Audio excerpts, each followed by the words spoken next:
Сайн байцгаана уу хүүхдүүд ээ.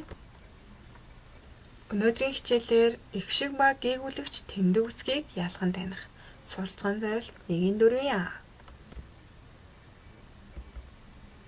За хичээл эхлэхийн өмнө бидэнд Монгол хэлний сурах бичиг, Монгол хэлний дэвтэр, өнгийн харандаа үзэг хэрэг болох нь хажуудаа бэлдээ тавиараа хүүхдүүд ээ. За эдгээр үсгүүдийг бүгдээрээ ажиглая. Ямар үсгүүд байна? Сайн байна. Дармал үсгүүд байна. Дармал үсгийг хөвчлэн хаана хэрэглэдэг вүлээ? Сайн байна. Номон дээр дармлаар бичсэн байдаг шүү дээ. Тэгвэл эдгээр үсгүүдийг ажиглая. Ямар үсгүүд байна? Зүйтэй. Бичмэл үсгүүд байна. Бид нэр бичмэл үсгийг хаана хэрэглэдэг вүлээ? Сайн байна. Бид нэр бичмлээр дэвтэртээ бичдэг шүү дээ. Их шиг үсгийн ангилал. Монгол хэлэнд 13 их шиг байдаг. Үүнээс үндсэн 7 их шиг. За ямар их шгүүдийг үндсэн 7 их шиг гэж нэрлэдэг юм болоо? Бүгдээрээ ажиглая. А, Э, И, О, Ө, Ö, У. За эдгээр их шгийг үндсэн 7 их шиг гэж нэрлэдэг бахан. Тэгвэл нөгөө талд туслах 6 их шиг гэж бас ангилдаг бахан. За ямар их шгийг туслах 6 их шиг гэдэг юм болоо? За я, е, ё, ю, хагаси, эрүги. Эдгээрийг туслах 6 их шиг гэж нэрлэдэг байх нэ хүүхдүүдээ. За хүүхдүүдээ тэгвэл саяны 13 их шигээ бүгдээрээ энэ үсгүүд дундаас олоод улаангөөр тэмдэглэж будъя.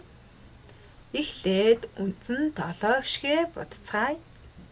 А, Э, И, О, Ө, Ö, У. За эдгээрийг үндсэн 7 их шиг гэж нэрлэдэг. За тэгвэл одоо туслах 6 их шигээ олж улаангөөр будъя. Я, ё, е, ё, хагаси, эрүги. За нийт 13 их шгийг улаангөөр будсан байна. За тэгвэл одоо гээгүүлэгч үсгийн ангиллыг бүгдээрээ сурч авъя. За их шигт 7 гээгүүлэгч. Үүнд М, Н, Г, Л, Б, Эв, Р гэсэн гээгүүлэгч ордог бахан. Хурдан чийжлэхийн тулд бид нар их шигээр амьлуулад Монгол баавар гэсэн үг нь орсон 7 гээгүүлэгчийг их шигт 7 гээгүүлэгч гэж нэрлэдэг бахан. Яагаад их шиг 7 гээгүүлэгч гэж нэрлсэн бэ гэвэл өмнөө хойноо заавал их шигтээ бичигддэг учраас их шигт 7 гээгүүлэгч гэж нэрлсэн. За дараагийнх нь заримдаг 9 гээгүүлэгч. Үүнд Ц, Ж, З, С, Д, Т, Иш, Ч, Х. Үүнийг хурдан чийжлэхийн тулд их шигээр амьлуулад цоожоо засаад тушаачих гэсэн үгэнд орсон 9 гээгүүлэгчийг заримдаг 9 гээгүүлэгч гэж нэрлэдэг. Яагаад заримдаг 9 гээгүүлэгч гэж нэрлсэн бэ гэвэл заримдаа их шигтэй, заримдаа их шиггүй бичигддэг учраас заримдаг гээгүүлэгч гэж нэрлсэн байна. Онцгой дөрвөн гээгүүлэгч гэж бас ангилдаг байх нь хүүхдүүдээ. Үүнд П, ташаа тулсан П, ишчэ, К гэсэн дөрвөн гээгүүлэгч ордог байна. Яагаад онцгой дөрвөн гээгүүлэгч гэж нэрлсэн бол? Яагаад гэвэл эдгээр дөрвөн гээгүүлэгч нь гадаад үгэнд хэрэглэгддэг учраас онцгой дөрвөн гээгүүлэгч гэж нэрлэжээ. За тэмдэг 2 үсэг байдаг бахан. Үүнд зөөлний тэмдэг, хатуугийн тэмдэг. Зөөлний тэмдэг нь зөөлрүүлэх үүрэгтэй бол хатуугийн тэмдэг нь тусгаарлах үүрэгтэй юм байна. Ингээд бид 13 их шиг 20 гээгүүлэгч 2 тэмдэг үсэг нийт 35 үсэг сурч мэдсэн байна. За бүгдээрээ одоо гээгүүлэгч үсгийг дугуйлж тэмдэглэе. За бидэнд 35 үсэг байна. Үүнээс эхлээд их шигт 7 гээгүүлэгчийг улбар шар өнгөөр дугуйлъя. Их шигт 7 гээгүүлэгчт маань Монгол баавар гэсэн үгэнд орсон 7 гээгүүлэгч байна. За ийм үсгээс эхлээд бодцгаая. М, Н, Г, Л, Б, Эв, Р. Эдгээрийг их шигт 7 гээгүүлэгч гэж нэрлэдэг байх нь. Яагаад их шигт 7 гээгүүлэгч гэж нэрлсэн бэлээ? Сайн байна. Заавал их шигтэй бичигддэг учраас их шигт 7 гээгүүлэгч гэж нэрлсэн. Одоо тэгвэл цэнхэр өнгөө гаргаад заримдаг 9 гээгүүлэгчийг дугуйлж тэмдэглэе. За заримдаг 9 гээгүүлэгчт маань ямар үг байдаг вүлээ? Цоожоо засаад тушаачих гэдэг үгэнд орсон 9 гээгүүлэгчийг бодох нь байна. За эхлээд Ц үсгнээс эхэлж байна. Ч, З, С, Д, Т, Иш, Ч, Х. За эдгээрийг ямар гээгүүлэгч гэж нэрлсэн мэлээ?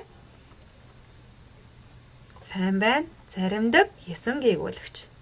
Тэгвэл одоо ногоо өнгөө гаргаад онцгой 4 гээгүүлэгчээ дугуйлъя.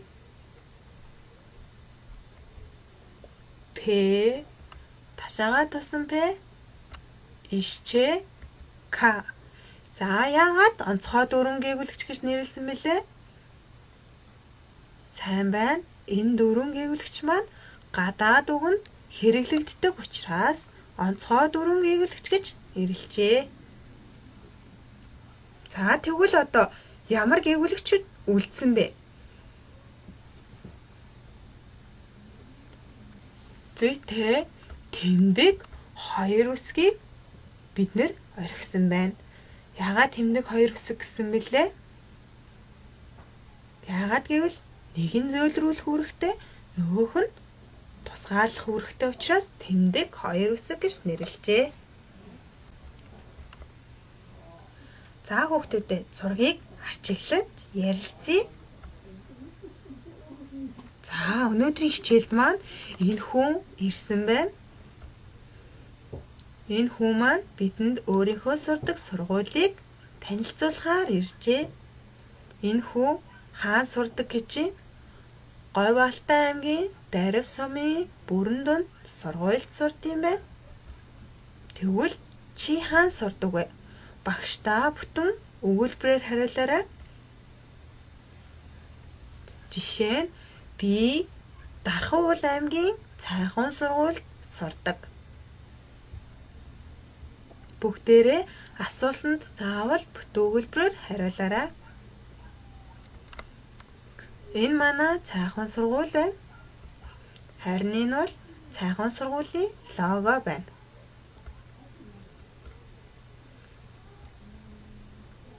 Чи хэддүгээр ангид сурдаг вэ? Багштаа бүтэн өгүүлбэрээр хариулаарай. Сайн байна. Жишээ нь би Цайхун сургуулийн 1 ангид сурдаг. За өнөөдрийн хичээлийн гэрийн даалгавар сурах хүчгийн 130 дугаар хуудасны дасгал 3, сурах хүчгийн 130 дугаар хуудасны дасгал 2 өөрийнхөө овог нэрийг бүтэн өгүүлбэрээр хариулж бичээрэй.